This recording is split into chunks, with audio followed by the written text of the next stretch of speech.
kahirapan ng tao. Kami hindi tanga sa mga kalokohan mo. Ang iyong kapangyarihan ay para sa bayan. Basta kalan, ang pangalan laging naninindigan. Huwag mong gamitin kahirapan ng tao. Kami hindi. Yun, good day sa inyo lahat at welcome sa ating YouTube channel. Ang pag-uusapan natin ay itong video sa Rapi Tulfo in Action, no? Ang title nito ay Wanted sa Radyo, full episode, July 24, 2024. Live stream ito, no? Gagi si Idol, pang international na ang banat. International na ang binabanatan ngayon ni Rapi Tulfo. Yung mga French, hindi nakaligtas kay Idol. Alam naman natin, no, na itong si Rapi Tulfo ang hilig niyang banatan yung mga nasa gobyerno, no? Yung mga katrabaho niya sa gobyerno. Kasi itong si Rapi Tulfo, nagtatrabaho to sa gobyerno eh. Pero ang hilig niyang banatan yung mga katrabaho niya. Pero ngayon, ibang level na. Pang-international na yung banat ni Idol. Pati mga French, hindi na nakaligtas sa banat ni Rapi Tulfo. Ibang level ka talaga, Idol. Anyway, mga master, simulan na natin to. Pero bago tayo magsimula, syempre, shoutout sa inyo lahat. At let's do this. Panoorin natin tong video sa Rapi Tulfo in Action. Magandang hapon mga kapatid and welcome po sa maaksyon edisyon ng Wanted sa Radyo, ang kakampi ng mga inaapi at ngayon. Ang kakampi daw ng mga inaapi. Totoo ba yan? Shari, yung ginawa ni Rapi Tulfo kay Boss Lee, parang nakalimutan nyo na ata. Oh, kakampi ba yun ng mga inaapi? Di ba si Rapi Tulfo yun ang api doon? Yung pilit niyang gustong ipalabas yung picture ni Boss Lee, tapos yung pinalabas at nakita niya, oh, ano sinabi ni Rapi Tulfo kay Boss Lee? Mukhang hindi papahuli ng buhay. Mandarambong. Di ba? At kung ano-ano pang masasamang sinabi ni Rapi Tulfo. Anong kakampi ng mga inaapi? Baka malakas mang api. Baka ganun ang gusto mong sabihin.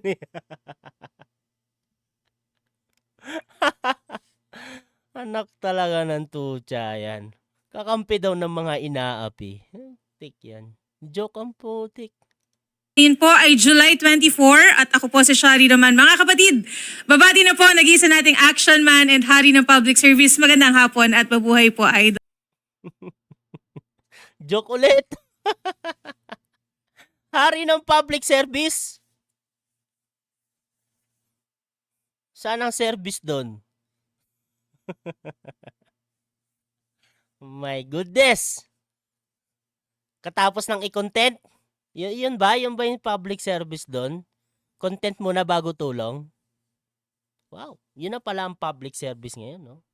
Kung yun ang tinutukoy, pero yun kasi yung kadalasan eh. Di ba? Na ginagawa ni Rapi Tulfo eh. Content muna bago tulong. Idol, Rafi Tulfo. Ganda ng jacket mo ah. Wow! May kapatid ba yan? Ano, siyempre, di makakasya sa akin yun. Hindi, pero bagay. Kasya sa'yo, maluwag nga lang. Hindi, joke lang. Pero in fairness, ang ganda, ang ganda. Pang rider, ang ganda ng jacket ni si Shari ngayon. Kompleto ng logo. Hindi mo alam saan nagpapagasto eh. Ay hindi, ay Shell lang pala meron, Shell lang. Ferrari, sabagay, no? F1. Ang ganda nga ng jacket niya, no? Ayos ah. Ferrari po. Approve. Very sporty. Magandang umaga, magandang tanghali, magandang hapon, magandang gabi. Sa amang sulok na mundo, mayroon pa akong konting-konting jet lag na lang. Galing tayo sa Europe. Konti na lang pala yung jet lag mo eh. Balik ka na sa Senado. Rapi Tulfo in action agad. Hindi na lang, idol. May mga Matanggal ba ng jet lag yung Rapi Tulfo in action, Idol? Ganun ba? Ganun ba yon? Pilipino, ako po'y pumupugay sa inyo. Siya nga pala, ang lakas-lakas natin sa Europe, kahit saan ako lugar pumunta doon, may mga Pilipino. Kilalang kilala. Kahit saan naman siguro, no, makakita ka talaga ng Pilipino, no? Base 'di ba sa sa record tayo ang pinaka parang lahi na kahit saang bansa makakita ka ng lahing Pilipino, 'di ba? Kilala si Shari. Wow. Pati si Odette, nagpapapicture pa Ano daw? pumunta doon, may mga Pilipino. Kilalang kilala si Shari. Wow. Kilalang kilala daw si Shari. Pati si Odette, nagpapapicture pa kay Oh, pati daw si Odette, kilalang kilala. Si Melo Yap. Kilala ba nila si Melo Yap, Idol? Ilang beses mo sinataut yun ah. Highly recommended vlogger pa nga eh. Kilala ba si Melo Yap? O hindi? Ay, oo nga pala. Paano nga pala makikilala yon? Eh kasi kung napanood nila yung video mo, 'di ba, na kung saan prinomote mo si Melo Yap Reacts, eh, hindi na lalabas yung Melo Yap Reacts. Deleted na kasi. 2.0 na. 'Di ba? Dapat ganun. Melo Yap Reacts 2.0 na pala dapat, no? Sa bagay, paano nga naman talaga makikilala eh wala na yung channel. Deleted na. Odette. Si Ate Odette po yun. Oo. Sabi, ikaw si Odette. Lagi yung pinapagalitan. Di ba? Sisi lahat kay Odette. Odette, ano to? Yung lagi po. Ano na sabi mo laging? Kasi ganun din, sir, sinasabi sa akin. Kayo Oy, may ganun palang sinasabi din kay Shari. Ibig sabihin, kahit mga tulpo natics, alam na alam, no, kung sino lagi pinapagalitan, no? Sa bagay, hindi kasi nagkakamali si Rapi Tulpo, eh. Di ba? Kaya si Odette lagi kawawa, eh. Kundi si Odette, si Shari. Yung mga staff niya dyan, no? Si Rapi Tulpo, hindi talaga nagkakamali yan, di ba? Mr. Perfect. yun ni Odette yung palagi pinapagaling. Hindi naman eh. Okay naman. Tinatawag ni Idol. Opo. Oo, sabi ko, si Odette, pag sinabi si Odette, siya pala si Odette, siya Opo, pala yung laging... Lagi mong pinapagalitan. Kawawa naman si Odette. Kawawa naman si Odette sa'yo, Idol. Tinatawag po ni Idol. Natawag. Anyway, natutuwa po yung mga kababayan natin sa Europe. Although hindi sila ganun karami kumpara sa pag Middle East, sa Hong Kong, Singapore, sobrang dami. Sa Europe, pangilan-ngilan. Anyway, nakaka-proud kasi gustong-gusto po ng mga European employers ang mga Pilipino kumpara po sa ibang lahi. Ito naman, no, real talk lang tayo, no. Ito, kaya mas gusto nila yung mga Pilipino kasi tayo talaga, magaling tayo sa English. Sa tingin ko yun talaga yung pinakamataas natin na advantage sa ibang lahi, no. Yun talaga, magaling tayo sa English. Kasi kahit sino siguro na Pilipino, no, na nakilala ko dito sa Saudi, eh marunong talaga mag-English. Wala talagang hindi marunong mag-English. Tingin ko yun talaga yung pinakamalaking advantage natin sa kanila, no. Maliban pa doon sa masisipag, no. Pero hindi ko naman sinasabi lahat masipag. May kilala din akong tamad. Pero masisipag ang mga Pilipino, di ba? Pero hindi naman lahat masipag, no? Pero yung advantage talaga natin, pinakamalaking advantage talaga natin sa ibang lahi, yun, magaling tayo sa English, di ba? Nakakabasa tayo ng English. Pero yung mga talagang native sa France, tamad magtrabaho mga yon. Gag. Pang-international na yung banat ni Idol. Sa bagay, lagi naman niya binabanatan yung mga China, no? Pero ito, pati France, hindi nakaligtas. Mga tamad daw. Pero may Pinoy naman na tamad, ah. Meron nga akong kilala, eh. Imbis na gawin yung trabaho niya, sa bagay, tamad ba yun? Masasabi ba natin tamad yun? Dalawa-dalawa yung trabaho. Paano ba natin sasabihin yun, no? Kasi nga, oo nga naman, dalawa yung trabaho niya. Paano natin sasabihin tamad yun? Kaso nga lang, parang hindi kasi niya nagagampanan yung tama niyang trabaho, eh. Parang ganun, di ba? Pero yun, hindi naman lahat masisipag. Napitulpo. Huwag kang ganyan. Hindi naman lahat ng Pilipino masisipag. Kaya wag mo namang banatan yung mga taga-France na tamad sila. Hindi naman lahat yan tamad. Nagkataon lang siguro na meron tamad. Kasi parang Pilipino lang din yan. Hindi naman lahat ng Pilipino na nasa abroad masisipag. Meron din tamad. Joke talaga to si Rapi Tulfo. With experience ka na ba talaga o nakakwento lang sa'yo? Kasi kung with experience ka na kagaya namin ng mga OFW na nagtatrabaho dito sa ibang bansa, sa tingin ko baka pwede kitang paniwalaan. Rafi Tulfo, ako with experience no, dito sa Saudi, marami na rin ako nakatrabahong lokal. Masisipag naman. Di ba? Masisipag naman sila. Minsan nga nakakapang ano pa eh, putik yung mga sasakyan Mercedes.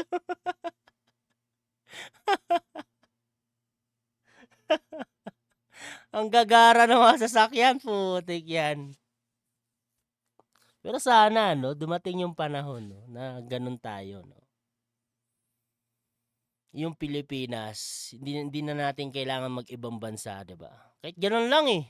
Okay na sa akin 'yun eh. Kasi minsan nakakainggit din pag tinitignan mo sila. Pero nakakainggit talaga. Nakakainggit. Isipin mo na sa sarili nilang bansa, yung trabaho nila ganto, ganyan lang kagaan, pero yung sahod nila ang lalaki.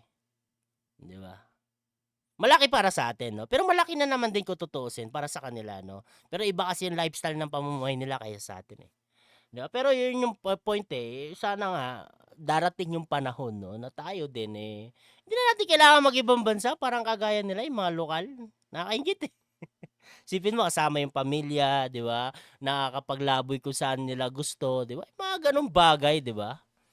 Wala, eh, yung mga Pilipino kasi, 'di ba? Parang tatak na sa atin yung ano, eh, yung talagang mas aasenso ka pag naging OFW ka, eh, 'di ba? Ito yung ayaw aksyonan, no? Kaya ngayon sila sa kanina yung napanood ko, no? Napanood ko yung video ni Atty. Libayan kasi pinalabas niya na rin 'to, eh, nireaksyonan niya na rin 'to, no? Talagang true yung sinasabi ni Atty. Libayan na dapat yung mga politiko mag-focus sila, no, na kung paano uunlad yung Pilipinas. Na para yung mga OFW, 'di ba? Ay para yung mga Pilipino na mag-OFW, eh hindi na. Kasi bakit ka paalis ng Pilipinas eh kung kumikita ka naman, 'di ba, ng ganyan, 'di ba? Kaya mong kitain yung kikitain mo sa ibang bansa, o bakit ka pa mag-abroad, 'di ba? Pupunta ka sa ibang bansa para magtrabaho tapos mangungulila ka sa pamilya mo, 'di ba? 'Di ba dapat gawan nila ng paraan, 'di ba? Ano magagawa natin? 'Di ba? Eh yung mga inuupo natin sa gobyerno, ganyan ang mindset. 'Di ba? Kaya in demand yung mga kababayan natin. Dahil una, masisipag, magaling dumaskarte, marunong mag-English. Hindi, unahin mo yung magaling mag-English. Kasi pag in-interview kasi kagad eh, syempre English, 'di ba? Madali talaga makapasok kasi nga magaling mag-English. Pangalawa yung masisipag. Opo. At pag pina-overtime mo, kahit na holiday, nag-overtime. Yung mga iba, pag holiday, kailan magbakasyon. No choice na lang din kasi idle eh. Ganun kasi talaga yung nangyayari. Kami nga ngayon eh, no choice kami eh. Halos sa mag-2 months na akong walang day off sa trabaho. No choice na eh. Iilan lang kami sa trabaho. Pag umabsent pag nag-day off pa ako, tapos ang matitira ibang lahi. Hindi nila kayang gampanan kung ano yung ginagawa ko. Kaya no choice. 'Di ba? Kahit day off pinapasukan. 'Di ba? Sayang naman din kasi. Pangpiyansa din 'yun. Hindi, no choice lang, no choice lang, no choice lang.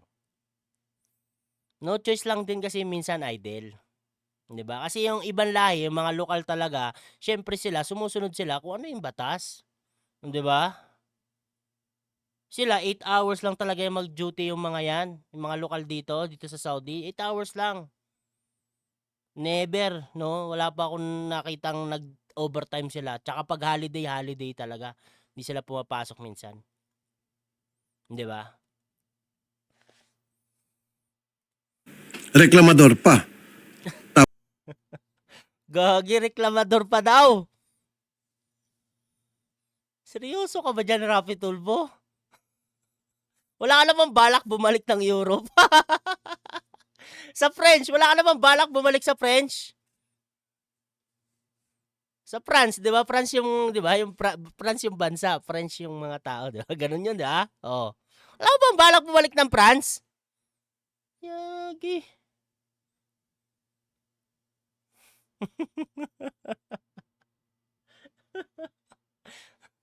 Ba talaga yung mga banat mo ngayon, ha? Pag sila sumagot, yari ka ngayon. Sabihan ka nun na imbis atupagin mo yung mga Pilipino na para hindi na sila mag-abroad, kami yung pinapakialaman mo, yari ka talaga dyan. Pag holiday, kailan magbakasyon? Reklamador pa. Tapos yung mga native doon, hindi ba mag-English?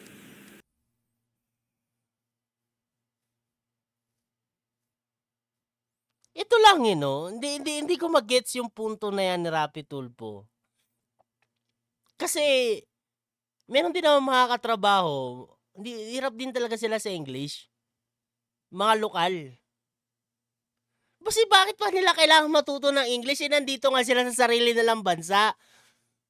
Bakit pa sila mag-a-adjust? Hindi ko gets yung punto na yan.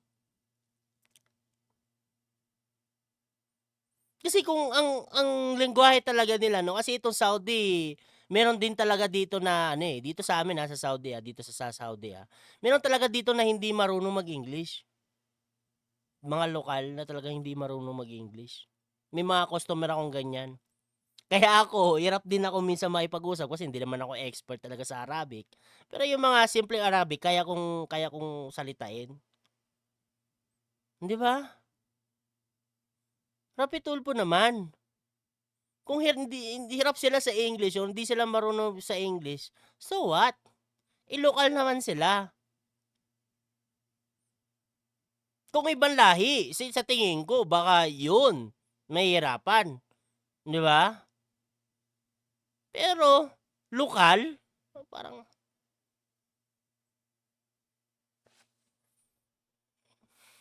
joke ka talaga no? Babanatan mo lang Parang mali yata yung banat mo Yung mga foreigner, yung galing sa ibang bansa din na nagtatrabaho doon, overseas worker din, hindi mag-English. Yun nga yung advantage natin, Idol. Yun talaga yung number 1 advantage natin. Alam na nila kung ano yung lingwahe doon sa bansang yon. Kaya nakaka-proud po pag nandun ako sa Europe at taas no ako doon. Lalo pag pupunta Taas kahit kanino, no? ako sa mga restaurant, Opo. may Pilipino, taas no ako dahil ginagalang po yung mga Pilipino doon. Kaya Di lang naman Pilipino, Rapi Tulfo. Lahat yan, lahat ng ibang lahi ginagalang, nagagalangan lahat ng lahi. Wala namang binabastos dito sa ibang bansa. Respeto. Pero may mga bastos din talaga. Sa Pilipinas, marami din. Senador pa nga. Hindi, joke lang.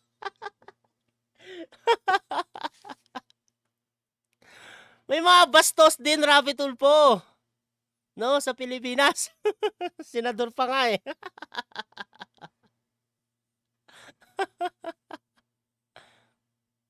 Naggagalangan dito, Idol. Ang tagal-tagal ko na din dito sa ibang bansa. Galangan dito, respetuhan.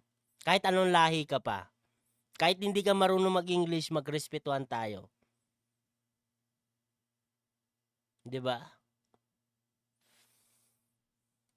OFW, mga Pilipino, nakaka-proud po kayo. Mabuhay. Oh! Nakaka-proud daw. Tayo mga OFW. Nakasuhan nga lang. Pero nakaka-proud daw, sabi ni Idol. Nakaka-proud naman talaga maging OFW. 'Di ba? Bagong bayani. 'Di ba? Kasi isipin mo, iwanan mo yung pamilya mo, magsasacrifice ka, 'di ba? Para yung pamilya mo sa Pilipinas mabigay mo yung kanilang pangangailangan, no. Pero Idol, 'di ba mahal mo yung mga OFW?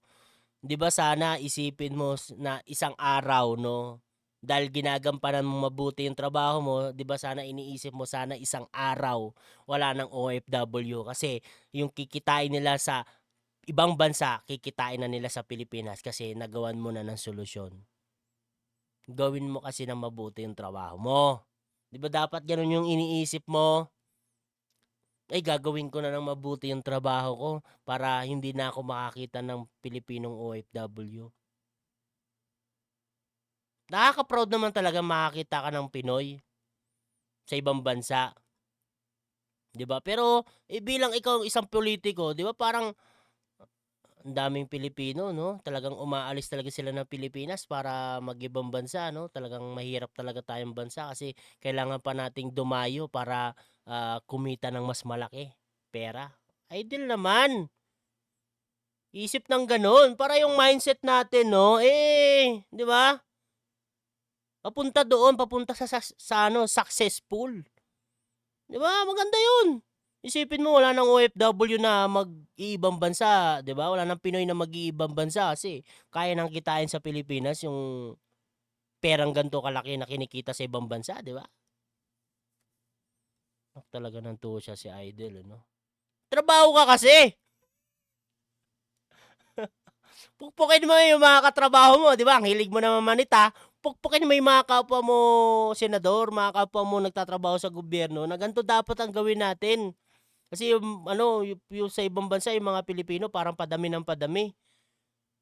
'Di ba? Dami nag-OFW. Kasi wala talagang kinikita dito sa Pilipinas, 'di ba? Talaga to si Idol eh. Pukpukin mo yung sarili mo. Okay, ano meron siya? Salamat, Idol Rafi. OFW po sa Hong Kong yung makakausap po natin. Okay. Kaya naman pala, yung content. Mga OFW sa Hong Kong. O, content muna bago tulong. O, yan. Anyway, mga master, no? Ito lang naman yung gusto natin mensahe, no? Kay Rapi Tulfo. Patungkol dito. Idol naman, huwag ka manira ng ibang lahi. Kung meron kang narinig, no, nakwento sa'yo na merong tamad, no, hindi general sila, 'di ba? Hindi general 'yan, lahat tamad. 'Di ba? Ilan lang, meron talagang tamad. Totoo naman 'yon, may mga tamad talaga na ibang lahi, na lokal. Kahit ako naman meron naman ako nakatrabahong gano'n. Pero masisipag din yung iba. Kung sipag, talaga masisipag din. Nakikipagtulungan. 'Di ba? Kaso nga lang sila, parang, bakit ko gagawin yan? Parang ganon. Ito lang naman yung trabaho ko. Tayo kasi mga Pilipino, 'di ba? Parang namumultitasking tayo. Parang no choice, ganon. Kasi mas alam mo yung ganung bagay kasi nga ikaw yung may idea at ikaw yung parang kaya mong sundin yung manual. Kasi nga ikaw nakakabasa ka ng English, nakakaintindi ka ng English. Ganun yun, Idol. Kaya wag kang manira ng ibang lahi. Masisipag din yung mga yan. Alam lang nila kung ano yung trabaho nila. Ganun lang yun. Tsaka kung ano yung policy. Kung yun lang talaga yung trabaho nila bakit pa sila mag-overtime? Bakit pa sila, tawag nito, tatrabaho ng iba? 'Di ba? Yung mga Pilipino kasi masisipag. Pero gagi si Rapi Tulfo pang international na ang banat. Lupit mo, Idol. Anyway, mga master, agad dito na lang tayo at maraming salamat sa pagsama sa ating YouTube channel, no? Ingat kayo palagi. Siyempre, God bless sa inyo lahat. Paalam po. Huwag mong gamitin kahirapan ng tao. Kami hindi tanga sa mga kalokohan mo. Ang iyong kapangyarihan ay para sa bayan. Basta alan, ang pangalan laging naninindigan. Huwag mong gamitin kahirapan ng tao. Kami hindi tanga sa mga kalokohan mo. Ang iyong kapangyarihan ay para sa bayan. Masteralan ang pangalan laging naninindigan. Huwag mong gamitin kahirapan ng tao. Kami hindi tanga sa mga kalokohan mo. Ang iyong kapangyarihan ay para sa bayan. Masteralan ang pangalan laging naninindigan. Pili-pili higising sa himig ng katotohanan. Tititig at Lalaban sa pang-aabuso ng kapangyarihan. Huwag mong akalain kami mananahimik lang. Ang bawat salita mo aming haharapin ng may kapang. Mga inaapi ngayon na sa bawat post of vlog kami nagkakaisa. Mga maling gawa inyong ipihina ay pulo na ang boses sa lahat na laban kasama.